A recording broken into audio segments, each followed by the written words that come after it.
À Bobo Dioulasso, les agents du centre hospitalier universitaire Sorosanou ne décolèrent pas après plusieurs tentatives infructueuses. Les voilà de nouveau en sitting, un arrêt de travail de 8h à 11h les 25 et 26 mars pour dénoncer des conditions de travail jugées exécrables. Le constat du premier jour de manifestation avec Soto Justin Dabiré.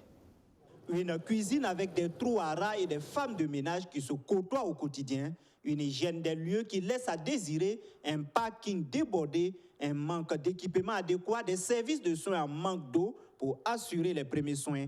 Voici le premier tableau du centre hospitalier universitaire Sorosanou de Bobo Dioulasso, peint par la sous-section Sencha de Sorosanou.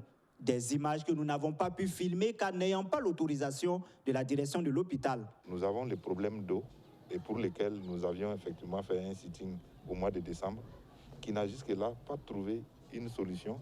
Et vous savez que sans eau, on ne peut pas parler de santé dans ce contexte de Covid.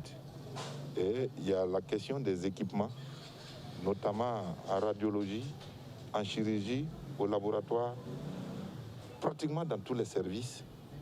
Les équipements sont obsolètes et on assiste permanemment à des pannes qui entraînent des arrêts, effectivement, de travail systématique. Pour le directeur général du centre hospitalier universitaire Sorosanou, des actions sont en cours pour trouver des solutions aux problèmes d'eau et d'hygiène posés par le syndicat. Avec l'ONEA, nous avons fait le point de diagnostic, la question de l'eau à l'hôpital. Et des mesures ont été préconisées, notamment en fait, la réalisation de forages. Je dis toujours, les utilisateurs, pourquoi dans le privé, les équipements ne tombent pas en panne? Mais c'est dans l'hôpital que les équipements tombent en panne. Il y a des actes de malveillance qui sont opérés ici. Les gens sabotent les équipements pour pouvoir aller travailler dans le privé. Dans leur plateforme revendicative, les agents de santé de l'hôpital Sorosanou réclament aussi l'amélioration de leurs conditions de vie à travers le paiement de leurs primes de rendement. Cette histoire de on a prime de rendement là. Prime de rendement, c'est sur le travail qui a été fait. C'est les recettes perçues, recouvrées. Alors, nous disons que la pandémie de la Covid là, à l'hôpital, on a pris des mesures. Il n'y avait pas de consultation. Pendant 2 mois, 3 mois, on a dit non, mesure barrière, il ne faut pas venir à l'hôpital. Mais est-ce que si on ne fait pas de recettes, on peut exiger?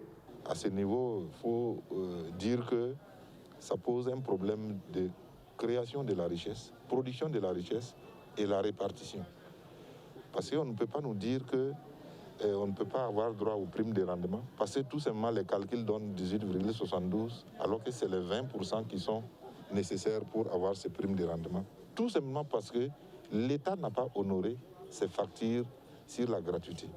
Alors que nous disons, c'est un travail qui a été fait. Si le remboursement n'a pas été fait par l'État, ce n'est pas au personnel, aux travailleurs de subir cela. Et donc nous disons, un travail fait doit être payé. Parce que tout simplement, en 2019, lorsque nous étions en mouvement, on considérait qu'on nous a coupé les salaires parce que, effectivement, on dit que c'était absence de service fait. Maintenant, le service est fait. Nous exigeons qu'effectivement, on les paye.